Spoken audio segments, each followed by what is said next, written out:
이번 시간에는 램에 대해서 같이 한번 살펴보도록 하겠습니다. 자, 램이다 그러면 램은 랜덤 액세스 메모리라는 영어의 약자예요. 그래서 랜덤이다 그러면 이제 임의적으로 그런 뜻이죠. 액세스가 접근한다. 메모리는 기억 장소예요. 기억 장소에 임의적으로 내가 접근하는 그런 기억 장소를 보고 램이라고 해요. 임의적으로 접근할 수 있다 그 말이 뭐냐? 자유롭게 읽고 쓰고 다 할 수 있다는 거예요. 우리 롬이라는 장치는 읽기만 할 수 있다 그랬죠. 근데 램은 읽고 쓰고 다 할 수 있는 거. 자, 요 램에는 주로 어떤 게 저장되어 있냐? 현재 실행 중인 프로그램, 현재 실행 중인 프로그램이나 현재 사용 중인 그런 데이터가 저장됩니다. 그리고 우리가 일반적으로 메모리다, 주기억 장치다라고 얘기하는 거 있죠? 그게 램이에요, 램. 램을 얘기하는 거예요. 롬이 아니라 램 얘기하는 겁니다. 램 같은 경우는 이제 우리가 컴퓨터를 사용하다가 전원을 꺼버리게 되면 이 램 안에 기억되어 있던 모든 내용이 다 사라져요. 다 사라지는 휘발성 메모리, 휘발성 메모리. 우리 앞에 롬이 있었죠. 롬이라는 게 있고 램이라는 게 있을 때 얘는 얘랑 두 가지가 있을 때 얘는 비휘발성이라고 그랬어요. 비휘발성. 비휘발성이고 얘는 휘발성입니다. 그래서 우리가 전원을 껐을 때 지워지는 게 얘고요. 안 지워지는 게 얘입니다. 그리고 정보가 저장된 위치는 이제 주소로 전부 다 구분을 해서 그렇게 데이터를 저장하고 프로그램을 저장해요. 램이 이제 이렇게 생긴 거예요. 자, 램의 이제 종류 좀 볼게요. 램의 종류에는 크게 두 가지가 있습니다.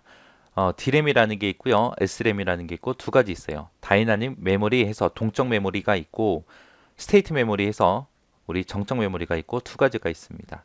이 두 가지를 이제 비교해서 같이 좀 보자고요. 동적 램이라는 건 이제 콘덴서로 구성 소자가 콘덴서로 돼 있고요. 정적 램은 이제 플립플롭이라는 걸로 돼 있어요.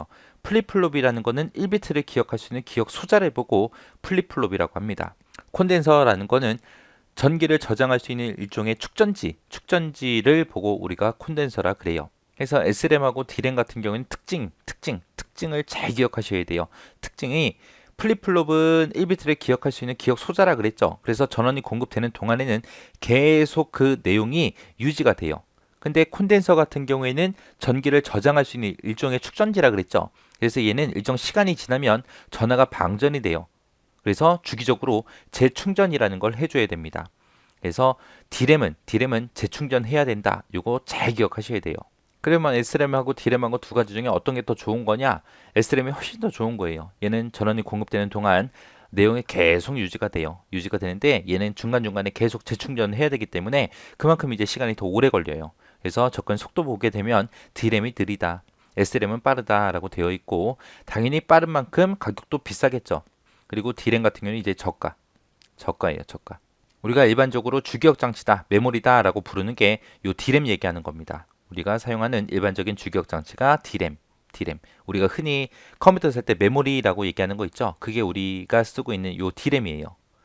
그리고 S램 같은 경우 속도가 빠르고 너무 비싸기 때문에 우리가 이거를 많이 사서 쓸 수는 없고요. 이거를 일종의 캐시 메모리로 사용을 해요. 요 캐시 메모리는 이제 뒤에 가면 또 배울 겁니다. 이렇게 해서 S램하고 D램하고 이렇게 비교해서 잘 기억하세요.